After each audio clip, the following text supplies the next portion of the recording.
How are you doing, Gwen Stefani? You all good? I'm good. I'm really good. I'm getting my head wrapped around this next, little leg of Vegas residency, which is just I still am like, what? Like, what? It is crazy. It's hard to say it and digest it. I get to do that. How is Vegas? Is Vegas, I picture going on tour is pretty exciting in a lot of ways, but maybe this is better in a way because you stay in the same place and sort of the audience goes on tour to meet up with you. It is, and I don't think people understand how different that is. Because if you go on tour, you basically write a record, you kind of, the theme of whatever that is, you go out and you do it all in one go, and it's like me in New York, and it's that culture in you. And there's that energy, and you kind of compare every city, and it's like, it's that. And this, and it's not like stop and start. This is like my whole life, and all of my songs boil down to a show in Vegas where people are flying in from all over the world. The amount of squats and lunges I've done this week to try to get myself not just physically ready, but mentally ready for the journey of this month, after having a gap of being a mom and then going back to Vegas is just different. So it's exciting. It's fun. It's really, I love it. I feel honored. And, let's go. Come see it. I do have to see your show. I haven't seen it yet. I've heard it's spectacular. I do have a question. When I go to Vegas, I can only take Vegas in small doses because it's just so extra. You know how Vegas is. Do you get a chance to roam around Vegas and do Vegas things, or are you, just there to do the show? Well, imagine how much it is if you're not recognizable. Do you know what I'm saying? Right. Imagine you have a show there, and I can't really go. I wanted to go down in Planet Hollywood. They have a Blake Shelton slot machine, right? So I was like, I want to go check it out. And I go down there, and it's literally like a parade. Do you know what I mean? To walk through the casino, and then I sit and try to play, and it's like a circle of people around me filming me. I'm like, this is a little much. God. So luckily they have some back routes that you can go through to get to the hotel room and stuff like that. But oh my gosh, you guys have to see this Gwen show. A new leg coming up. We'll get to in a second. But you brought up going you trying to walk down and play the Blake Shelton slot machine has to be just a scene in itself. But have you ever?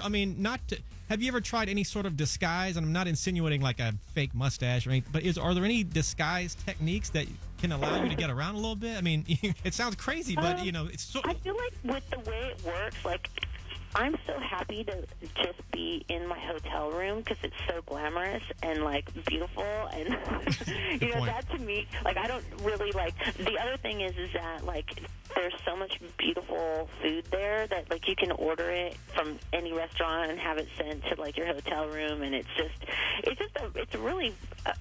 very accessible there. You know what I mean? I don't really need to go out and party because my party is my show. All right, well, let me run through the dates of the show. The new Vegas residency starts Feb 27th. Tickets go on sale Wednesday. What's the website for the tickets? The website for the tickets? Just go to GwenStefani.com. They'll hook you up. There it is. All right, Gwen Stefani hanging out. Hold on one sec. You guys be right back. If you're car shopping, you've hanging out. She's not here, unfortunately. She's on the phone. Where are you? Are you in Vegas or are you in L.A.? I'm in L.A. right now, and it's gorgeous and chilly and fresh.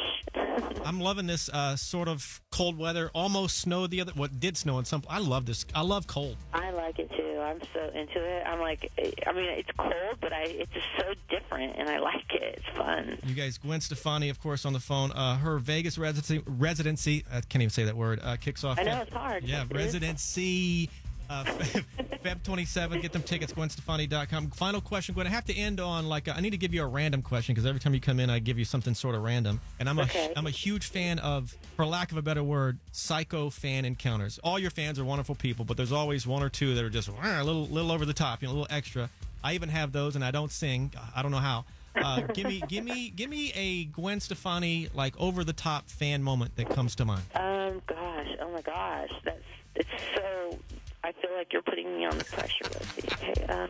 I think one of my favorite things that ever happened to me was looking down. I was playing a show on my last tour, and there's hundreds of signs that people have made, which I love that. It makes me so happy. And I don't know why I looked down at this kid's sign, and it was this kind of glittery sign that said, I'm trying to read it from the stage, and it's basically saying I've been bullied my whole life. And this little kid probably looked like he was about 12 maybe, and he was really small. And he's like, I've been bullied my whole life, and the only thing that gets me through is your music. And I'm thinking, what? Like, wow. First of all, you're gorgeous, right? He's like totally cute little boy, and he's with his mom, who had brought him there at like 6 in the morning so he could be in the front. Basically, I pulled him up on stage, and it went viral. Like, it was like this kid that had been bullied. I was just thinking, why my music? Like, I'm like, I could be your mom like twice. Like, it was such a weird fan thing to have a fan that young and to have my music bring him through that hard time. I know you were looking for something that wasn't going to be funny and crazy. No, but that's good. The one that stuck out in my mind because it was just so intense and so bizarre and so lovely at the same time, you know.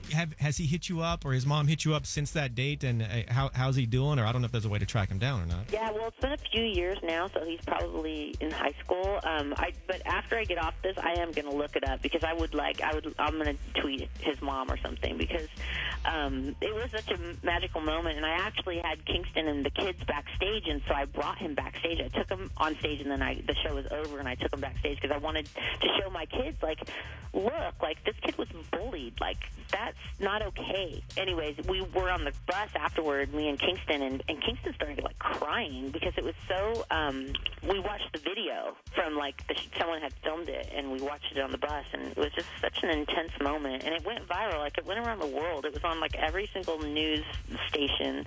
You can look it up. It's pretty awesome. Right. What city was that in? Final question. What was the city? I don't. I'm going to search that. I can find it, I'm sure. Yeah, you can look it up. It was pretty big at the moment. Gwen, I love you. You're just awesome. You're always welcome here. The show, I got to come see your show. Note to self. Please come. I will hook you up. It's such a fun show, and it's so easy. It's like so easy to hop over there, and like I do it on Wednesday nights. I fly in, and I'm in bed by 2 in the morning. It was the West Palm Beach show. That's what it was. West Palm Beach. All right, I'm gonna try to look up that kid and his mom and just say a quick hello to him and tell him you said hi, just in case they don't hear this interview. But that would be so awesome. Thank you so much. I will do that. It's JoJo on the radio. That's Gwen Stefani. Gwen, I love you. I will talk to you soon, and I'll see you in Vegas. All right, love you, JoJo. Bye. Bye.